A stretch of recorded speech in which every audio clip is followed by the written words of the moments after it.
नमस्कार, मी डॉक्टर मच्छिंद्र बांगर महाराष्ट्रातील आणि देशातील हवामान परिस्थिती संदर्भात ताजा अंदाज देणार आहे। एकापाठी एक WD येत असून मैदानी भागाकडे WDचा प्रभाव आता सुरू झाला आहे। त्यातच दक्षिण भारताकडून देखील वातावरण बदलतंय। पूर्व भारतातही मोठ्या प्रमाणात पावसास अनुकूल वातावरण तयार होऊ लागले आहे। त्यामुळे एकूणच बदलत्या वातावरणाचा महाराष्ट्रावर काय परिणाम होणार हे देखील आपण बघणार आहोत। आज 17 तारखेला केवळ उत्तराखंड आणि दक्षिणेकडील बहुतांश राज्यांमध्ये, यामध्ये महाराष्ट्रासहित कर्नाटक, तेलंगणा, रायलसीमा, आंध्र प्रदेश, तामिळनाडू, केरळ, ओरिसा, छत्तीसगड, झारखंड, बिहार, पश्चिम बंगाल, आसाम, अरुणाचल प्रदेश, नागालँड, सिक्कीम या सर्वच राज्यांमध्ये आज पावसाचा अंदाज देण्यात आला आहे। हे पावसाचं प्रमाण पुन्हा एकदा 18 तारखेला वाढण्याची शक्यता आहे। पश्चिमी राजस्थान, गुजरात, महाराष्ट्र, मध्य प्रदेश, छत्तीसगड, ओरिसा, तेलंगणा, कर्नाटक, रायलसीमा, आंध्र प्रदेश, तामिळनाडू आणि केरळ या सर्वच राज्यांमध्ये, त्याचबरोबर पूर्वेकडील राज्यांमध्ये पावसाचा अंदाज 18 तारखेला देखील कायम आहे। 19 तारखेला देखील केवळ केरळ आणि बिहार, उत्तर प्रदेशचा पूर्व भाग सोडला तर संपूर्ण भारतात पावसाचा अंदाज देण्यात आला आहे। बहुतांश राज्यात येलो अलर्ट आहे, तर केवळ जम्मू काश्मीर, लेह लडाख, उत्तराखंडमध्ये ऑरेंज अलर्ट आहे। भारतीय हवामान खात्याने 20 तारखेला देखील गुजरात, महाराष्ट्राचा मराठवाडा, उत्तर महाराष्ट्र, मध्य महाराष्ट्र, पश्चिम महाराष्ट्र, कोकण, केरळ, तामिळनाडू वगळता संपूर्ण देशात पावसाचा अंदाज आहे। भारतीय हवामान खात्याने दिलेल्या अंदाजानुसार कुठे पाऊस झाला हे बघणं देखील आपल्याला आवश्यक असतं। आता आपण बघतो की जम्मू काश्मीरमध्ये पाऊस झाला आहे, उत्तराखंडमध्ये पाऊस झालेला आहे, हिमाचल प्रदेशमध्ये पाऊस झाला आहे, पंजाब, हरियाणा, दिल्ली, उत्तर प्रदेशचा खास करून पश्चिमी उत्तर भाग या ठिकाणी पाऊस झाल्याची नोंद आहे। म्हणजे आपण या भागाविषयी बोलतोय। त्यानंतर आपण बघतो की ओरिसामध्ये पाऊस झालेला आहे, पश्चिम बंगालमध्ये, त्यानंतर पूर्वेकडील सर्व राज्यांमध्ये पावसाची नोंद झाली आहे। त्याचबरोबर महाराष्ट्रात विदर्भात, थोडं चंद्रपूरच्या काही भागात आणि नांदेडच्या आजूबाजूने पाऊस झाल्याची नोंद आहे। त्याचबरोबर थोडं तेलंगणा आणि कर्नाटकच्या उत्तर भागामध्ये ठिकठिकाणी पाऊस झाल्याची नोंद या ठिकाणी करण्यात आली आहे आणि या ठिकाणी कालपासून एक हलका कमी दाब तयार झालेला आहे। GFS मॉडेलचा अंदाज आपण बघणार आहोत। 17 तारखेला पूर्व भारतात, उत्तर भारतामध्ये, केरळमध्ये पावसाचा अंदाज कायम आहे। तोच अंदाज काही अंशांनी 18 तारखेलाही कायम आहे। 19 तारखेला महाराष्ट्रात मराठवाडा आणि पश्चिम महाराष्ट्रात, तेलंगणामध्ये पावसाचा अंदाज कायम ठेवण्यात आला आहे। उत्तर भारतात, पूर्व भारतात, केरळमध्ये पाऊस असणार आहे। मोठ्या प्रमाणात वातावरण पावसाचं GFSने गुजरात, मध्य प्रदेश, महाराष्ट्र, तेलंगणा, तामिळनाडू, केरळ या राज्यांमध्ये दाखवलं आहे। उत्तर आणि पूर्व भारतात देखील पाऊस असणार आहे। महाराष्ट्रात पावसाचं वातावरण 21 तारखेलाही GFSने कायम दाखवलं आहे। शिवाय जोड क्षेत्र म्हणजे अगदी उत्तर भारतापासून दक्षिण भारतापर्यंत पावसाळी वातावरण तयार होण्याची देखील शक्यता आहे। म्हणजे कमी दाब आणि WD एकत्र येणार आहेत आणि असं जेव्हा वातावरण असतं तेव्हा गारपीट होण्याची शक्यता अधिक असते। हे वातावरण 22 तारखेला पूर्व भारताकडे सरकून जाईल, 23 आणि 24 तारखेला पूर्व भारताकडे असेल। 25 तारखेनंतर नवीन कमी दाबाची शक्यता वाढणार आहे। त्यामुळे त्याचा किती भारतीय हवामानावर आणि महाराष्ट्रावर परिणाम होतो हे आपण बघणार आहोत। विदर्भात अजून थोडी उष्णतेची लाट आहे, मात्र ही लाट पुढे पुढे आता कमी होत जाणार आहे। जवळपास आपण बघतो 20, 21, 22, 23, 24 तारखेपर्यंत जवळपास ही उष्णता कमी राहील। 25 आणि 26 पासून पुन्हा उष्णतेची लाट महाराष्ट्रात सुरू होणार आहे। CFS मॉडेलचा एप्रिलचा अंदाज अजूनही कायम आहे। मे मध्ये CFSने महाराष्ट्रात पावसाचा अंदाज कायम ठेवला आहे. SIPचा देखील एप्रिल आणि मेचा अंदाज अजूनही कायम आहे.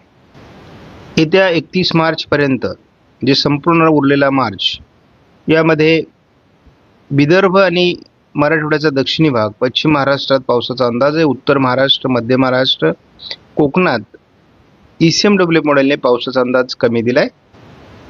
JFS मॉडेलने मात्र मध्य महाराष्ट्र, मराठवाडा, विदर्भ आणि पश्चिम महाराष्ट्रात जोरदार पावसाचा अंदाज दिलाय. केवळ कोकण किनारपट्टीला पाऊस कमी राहण्याचा अंदाज दिला आहे. आयकॉन मॉडेलने देखील विदर्भ, दक्षिण मराठवाडा, पश्चिम महाराष्ट्र, मध्य महाराष्ट्र असा पावसाचा अंदाज दिलाय, तर उत्तर महाराष्ट्र आणि कोकणात कमी पावसाचा अंदाज दिला आहे. ECMW मॉडेलने आज 18 तारखेला गडचिरोली, नांदेड, चंद्रपूर, लातूर, धाराशिव, सोलापूर, सांगली, कोल्हापूर, सातारा, थोडंफार रत्नागिरी, सिंधुदुर्ग या ठिकाणी पावसाचा अंदाज दिला आहे. 19 तारखेला महाराष्ट्राच्या बऱ्याच भागात पावसाचा अंदाज देण्यात आला आहे. शिवाय बंगालच्या उपसागरात एक हलकं कमी दाबाचं क्षेत्र आणि उत्तर भारतात WD असा प्रभाव निर्माण होत असल्यामुळे महाराष्ट्रात गारपिटीची शक्यता राहील. 20 तारखेला महाराष्ट्रात पावसाचा अंदाज आहे, मात्र पूर्व विदर्भ आणि पूर्व मराठवाडा या भागात त्याचा प्रभाव राहील. 21 तारखेला केवळ पूर्व विदर्भात पावसाचा अंदाज आहे. महाराष्ट्रात उर्वरित भागात पावसाची शक्यता नाही. 27 तारखेला पुन्हा एकदा पूर्व भारताकडून जोरदार पावसाळी वातावरण तयार होत असल्यामुळे हे मान्सूनपूर्व पावसाळी वातावरण आहे. पूर्व विदर्भात पावसाची शक्यता आहे. सेकंड फेजमध्ये 30 तारखेला अतिशय स्ट्रॉंग अशा प्रकारचा WD भारताकडे सरकणार आहे. त्यामुळे पुन्हा एकदा महाराष्ट्रात वातावरण बदलेल. याही काळात पूर्व विदर्भातच पाऊस होईल असा अंदाज आहे. JFSने देखील आज थोडं लातूर, धाराशिव, नांदेड, चंद्रपूर, सोलापूर पूर्व भागात पावसाचा अंदाज दिलाय. उद्या एक क्षेत्र थोडं महाराष्ट्राच्या अंतर्गत भागात सरकून बीड, परभणी, नांदेड, चंद्रपूर, लातूर, धाराशिव, सोलापूर भागात पावसाचा अंदाज राहील. JFSने 19 तारखेला महाराष्ट्राच्या बहुतांश भागात जोरदार पावसाचा अंदाज दिला आहे गारपिटीसहित. JFSचा अंदाज 20 तारखेलाही कायम आहे. 21 तारखेला हे वातावरण पूर्व विदर्भाकडे सरकून जाईल. 21 नंतर डायरेक्ट 26 तारखेला थोडी विदर्भात ढगाळ परिस्थिती निर्माण होईल. त्यानंतर पुन्हा एकदा पावसास अनुकूल परिस्थिती 1 एप्रिलला दाखवण्यात आली आहे JFS नुसार. आयकॉन मॉडेलने 18 तारखेला पश्चिम महाराष्ट्रात आणि पूर्व विदर्भात पावसाचा अंदाज दिलाय. यामध्ये मुख्यत्वे करून गडचिरोली, चंद्रपूर, नांदेड, लातूर, धाराशिव, सोलापूर, सांगली, कोल्हापूर, सातारा, पुणे या जिल्ह्यांचा समावेश आहे. 19 तारखेला आयकॉन मॉडेलने महाराष्ट्राच्या बहुतांश जिल्ह्यात पावसाचा अंदाज दिलाय. 20 तारखेला मराठवाडा आणि विदर्भात पाऊस आहे. पूर्व विदर्भात पावसाचा जोर राहण्याचा अंदाज आहे. गारपीट अनेक ठिकाणी होईल. 21 पासून हे वातावरण कमजोर होईल. 22 तारखेला आयकॉन मॉडेलने पूर्व विदर्भासहित लातूर, धाराशिव, नांदेड, सोलापूर, सांगली, कोल्हापूर भागात, चंद्रपूर, गडचिरोली भागात पावसाचा अंदाज कायम ठेवलाय. या भागात आयकॉन मॉडेलने 23 तारखेला पावसाचा अंदाज दिला आहे. आपण या ठिकाणी बघतो की ECMW मॉडेलने उत्तर महाराष्ट्र, मध्य महाराष्ट्र, कोकण, अगदी पश्चिम महाराष्ट्र देखील पाऊस कमी होण्याचा अंदाज दिलाय. मात्र यामध्ये या मॉडेलने चंद्रपूर, गडचिरोली, नागपूर, भंडारा, गोंदिया, वर्धा, नांदेड आणि लातूर, सोलापूर पूर्व भागात थोडं पावसाचं वातावरण दाखवलं आहे. JFSचा अंदाज देखील बदलतोय. उत्तर महाराष्ट्र, कोकण, मध्य महाराष्ट्र आणि उत्तर मराठवाड्यात देखील पावसाचं प्रमाण कमी होण्याची शक्यता आहे. विदर्भातही पावसात जोर ओसरण्याची शक्यता आहे. मात्र चंद्रपूर, गडचिरोली, नांदेड, लातूर, सोलापूर, सांगली, कोल्हापूर, सातारा पूर्व भागातच पावसाचा अंदाज दिला आहे. आपण काही दिवसापासून बघतो केवळ आयकॉन मॉडेलचा अंदाज महाराष्ट्रात जुळतोय आणि त्यानुसार देखील थोडं सोलापूर, लातूर, चंद्रपूर, गडचिरोली, गोंदिया, भंडारा आणि वर्धा जिल्ह्यात किंवा थोडं अमरावतीच्या काही भागात पावसाचा अंदाज आहे. कोल्हापूरमध्ये पावसाचा अंदाज आहे. एकूणच असं दिसतंय की या मॉडेलने तरी पावसाचा प्रभाव महाराष्ट्रात कमी होत असल्याचा संकेत दिला आहे. आयकॉन मॉडेलचा आपण अंदाज बघणार आहोत. आज सकाळीच ढगाळ परिस्थिती कोकण किनारपट्टीला राहण्याची शक्यता आहे. आज दिवसभरामध्ये तशी फार पावसाची परिस्थिती दाखवण्यात आलेली नाही आहे, परंतु सोलापूर पूर्व, लातूर भागात जास्त ढगाळ परिस्थिती राहील. उद्या 18 तारखेला बार्शीपासून लातूर, सोलापूर भागात, कोल्हापूर पूर्व, सातारा पूर्व भागात, चंद्रपूर, गडचिरोली भागामध्ये पावसाचा अंदाज आयकॉनने दिला आहे आणि या ठिकाणी पाऊस होईल.